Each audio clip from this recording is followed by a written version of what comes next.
au go là, à leurs discours, leurs propos, la violence, ils attisent la haine là. Mais le go même là, quand ils attisent la haine là, les retombées là, ça tombe jamais sur eux. Moi, c'est ce qui me fait. Parce que les go là, 90%, pour moi c'est les BT, hein. Mais ça ne tombe jamais sur eux. Aujourd'hui en Côte d'Ivoire, ils vont nous faire croire que non, en Ouest là, eux sont trop familiers avec les autres peuples là. Pourtant, c'est la manipulation. On les connaît depuis le Libéria, comment ça a baboussé en eux. On les connaît, la famille Doué et la famille Gueye, comment ça s'est passé. Nous, on connaît tout ça. C'est en Côte d'Ivoire qu'ils sont venus retrouver avec la manipulation et l'envahissement des Gors, que ça se passe comme ça. Donc, côté violence, ça, ne regardez même pas. La preuve en est que, regarde les crises passées, là. Ils ont commencé à mener campagne de violence. On va aller faire ça, on va aller faire ça. Mais quand c'est retombé là, c'est quel peuple qui est parti dedans? C'est le Weber, elle est guérée. Est-ce qu'un village de Gagnois a été détruit pour ça? Est-ce qu'un village Goa a été détruit pour ça? Jamais. Donc, c'est au contraire, ils étaient hors du pays. Beaucoup de ces gens qui prennent les deux Gouda, ils avaient des effroyables. Donc, c'est comme ça qu'ils sont. Ils attisent la haine et puis les retombées, ce sont les voisins. Mais c'est aux voisins maintenant d'ouvrir les yeux. C'est aux voisins maintenant de savoir pour qui nous nous battons là. Qu'est-ce qu'ils sont? Quels sont ces gens de personnes? C'est ça le problème. Parce que les retombées là, ça tombe jamais sur eux. Même au temps, même au Libéria. Quand Samuel Doué a commencé à faire les chasses là, ils sont tous venus en Côte d'Ivoire. Ça tombe jamais sur eux. Eux, ils sont toujours partants. Donc, les peuples qui sont à côté d'eux, les guerriers, les Kessa, les Weber, j'espère qu'aujourd'hui, beaucoup ont compris. Donc, pour venir les écouter avec les manières de faire la politique, la violence, les trucs comme ça, non, ça prend plus. Ils savent qui sommes-nous. De la manière, Gbagbo a été prêt à dire, sortez, prenez le pouvoir dans la rue là, même si on paye Gbagbo, même si on réinitialise Gbagbo, même si on le rend robot, il ne peut pas tenir ce même discours avec Ado, même si on le paye. Parce que ceux qui vont les faire sortir dans la rue là, ils vont aller tomber sur des personnes qui ne dorment même pas, qui sont toujours dans la rue. Les réseaux sociaux là, c'est maintenant on s'active dessus, nous, ce n'est pas nos domaines. Nous là, c'est la réalité, c'est la vraie vie qu'on prend. Si la guerre, si les siècles de lui, c'est le maître de la violence. Ils oublient ça, cette histoire de Gbagbo vert. Faut laisser ça, mais ça, c'est petit même. S'ils ont cœur, que eux, ils disent que les mentors là, ils ont vraiment confiance à leurs mentors là. De la manière, les mentors s'est assis et dit, prenez le pouvoir des gays dans la rue là, les mentors n'ont qu'à prononcer ça. Même si on le paye, tiens, toi tu t'apprends à quelqu'un qui ne dort même pas, qui traîne dans la rue quoi. C'est pour ça qu'ils sont venus beaucoup sur Internet. Ils savent que ce terrain là, non, ils ne peuvent pas. Donc, les écouter même souvent, même là, allez-y, aiguisez vos machettes. Hein? Putain. Non, je laisse ici, je suis désolé. Merci mon gars. Alors, Fadi, en bas là, vas-y, on t'écoute. Bonjour les frères et puis bonne fête à toutes les femmes. Merci d'avoir mis en mémoire la tantie Gueye. Vous savez, je les ai fréquentés de très très très près. Et à un moment donné où Gueye était au pouvoir, les gars là, comme on dit, Gbagbo et sa clique, ont commencé à les monter. Ouais, comme elle est une partie qui est bêtée sénégalais, ils ont commencé à dire que notre sœur, il faut qu'on soit ensemble, il faut ci, il faut ça. Et elle a commencé à les écouter, à leur faire confiance. Elle a commencé, sinon là, Gueye voulait pas rester. Hein. C'est Gbagbo qui est venu dire, non, faut être président. Et puis tu me mets premier ministre. C'est comme ça elle est tombée dans le piège. Les t-shirts qu'il a fait là, il a donné ça. Les gars sont là, ils peuvent demander. Il a donné ça au Blé Goudé pour distribuer. Eux, ils ont brassé ça, ils ont jeté ça quelque part. Ils ont trompé Gueye. Sa femme même avait très mal parce qu'elle faisait confiance à ses parents bêtés. Et c'est ce qui est arrivé, qui a fait leur peste. Quand Gueye, vous parlez de Gueye, c'est Gueye qui a fait les sapeurs-pompiers, hein, cité des sapeurs-pompiers là. Il a travaillé dessus, c'est lui qui a tout monté. Le camp de Korogo, c'est lui qui a fait que de telle sorte que ce camp-là soit un très bon camp. Quand il allait prendre un camp, il remettait ça à neuf et puis il réglait ça bien. Et puis vous voyez la continuité jusqu'à présent. C'est pas seulement parce qu'il a fait un coup d'État. Non, hein. Il a travaillé pour la Côte d'Ivoire pendant longtemps. travaillé pendant longtemps pour la Côte d'Ivoire. Tous les camps allaient demander aux anciens militaires là, qui sont assis. Moi, mon papa officier supérieur, était officier supérieur, père à son âme. Donc, je vous parle de quelque chose que je connais. Ils ont doublé, parce que nous-mêmes, on était à la présidence. Ils l'ont doublé. Ils l'ont doublé correctement. Quand on commence à annoncer là, quand vous avez vu Bago sortir avec le téléphone là, ils sont venus dire à Gueye que non, faut laisser tomber. Gueye dit, laisse pas tomber. On a dit à ceux qui étaient à la maison, rentrez à la maison. C'est comme ça, on est rentré, puis les premiers coups de feu ont commencé. Ils sont en train de parler, ils ont doublé cette femme-là. La femme avait quand même un peu confiance en eux à la fin. C'est elle qui les a appelés pour leur demander, pour leur dire, ah, vraiment, qu'est-ce qui se passe? Est-ce qu'on doit se mettre en sécurité? Parce que Alassane leur a dit, mettez-vous en sécurité. Ils sont pas là pour nous. Ils vont finir avec nous. Elle les a appelés. Elle a appelé Madame Gbagbo. Si je mens, ils n'ont qu'à sortir, ils vont venir dire. Madame Gbagbo dit, non, ne t'inquiète pas, ma belle. Ça va aller. On dit, ben où est ton mari? C'est là, elle a dit où il était. Il y a des gens jusqu'à présent de la maison qui témoignent, c'est sur Internet. Ils n'ont qu'à les regarder. Elle a dit, malheureusement, elle savait pas à qui elle avait affaire. On a fini avec lui. Fabien venait. On a pris Fabien Koulibaly, paix à son âme. Ils sont allés l'exécuter à l'hôtel Sobroko. Ils ont tiré sur lui, l'enfant là se lève. Ils ont tiré jusqu'à il est couché. Ce sont les gens qui ont vu qu'on a pu retrouver son corps. Sinon, on n'allait jamais enterrer. Sa maman s'est jamais remise jusqu'elle est morte. Ses parents habitent en face de, comment on appelle ça, de l'hôtel Ivoire. Vous pensez que quoi? Vous avez fait des bêtises. Vous avez eu la chance qu'il n'y avait pas Internet à l'époque. Il n'y avait pas Internet en Afrique. Sinon là, tout ça allait répertorier. Gbagbo est venu sur le sang des Ivoiriens. Ils ne veulent pas accepter. C'était la première personne à venir sur le sang des Ivoiriens. Quand Gbagbo est arrivé, la crise post-électorale avec Gueye Robert, il y a eu plus de 300 combien de morts? On ne parle pas du Chanier. Il y a eu combien de 300 et quelques morts?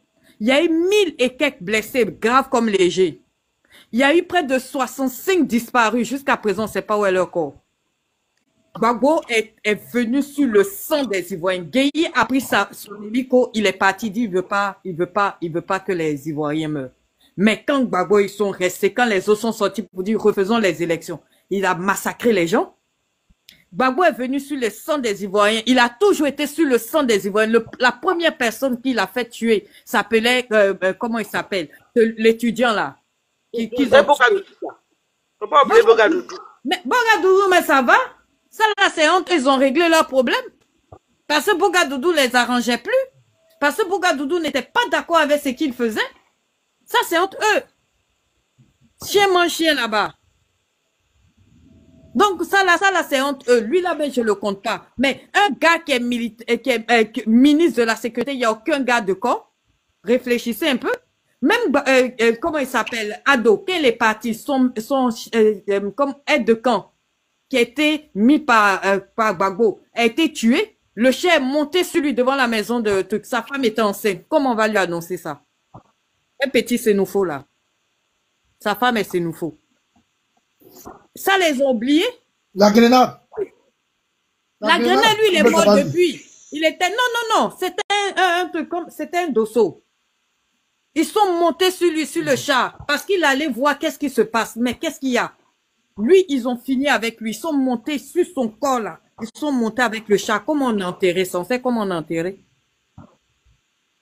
Ils sont en train de parler. Gbagbo est un assassin. Il est venu sur le corps des Ivoiriens.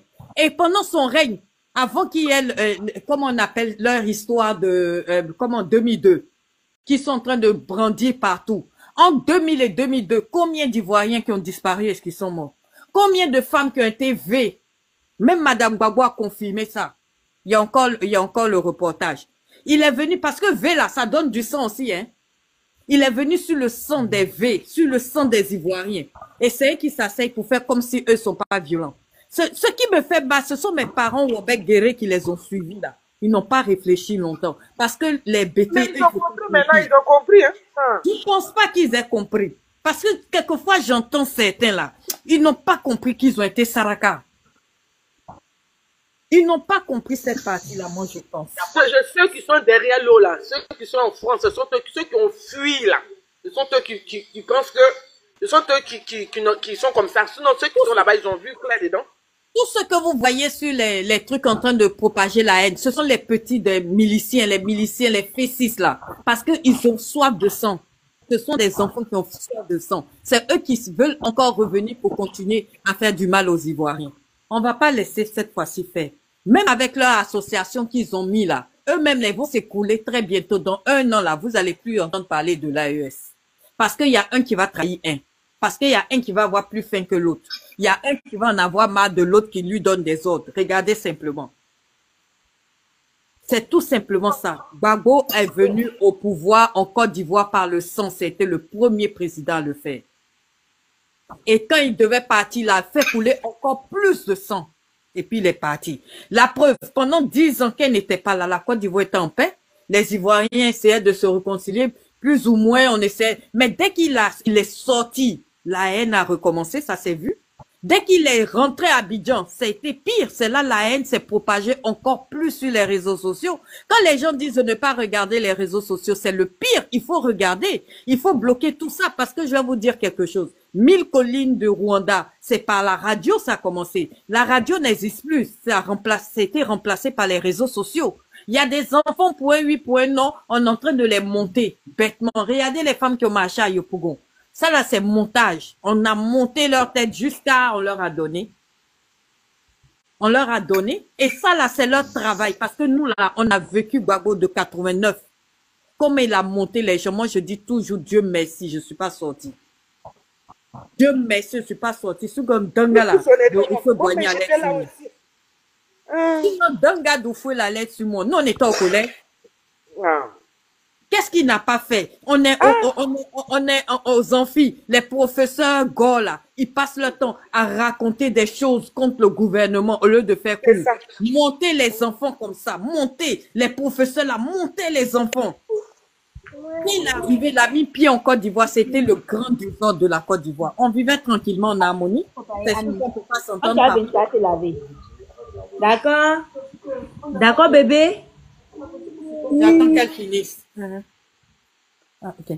Donc, c'est comme ça, les gens ne savent pas. Lui, là, dès qu'il a mis ses pieds dans la politique, il y a eu des gens qui ont été arrêtés, des gens qui ont brûlé des urnes, des pères de famille qui ont été arrêtés parce qu'ils ont cassé des urnes. Il y a eu des enfants défenestrés. Les machettes, là, c'est qui? Ça a commencé sous qui? C'est sous lui?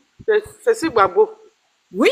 C'est lui qui a monté les jeunes étudiants. On n'est plus resté au campus. Si tu restes au campus, si tu ne fais pas attention à la fesse, il te va. Et tout ça, là, lui, venait les rencontrer. Il était leur mentor. C'est pas caché, il y a les films.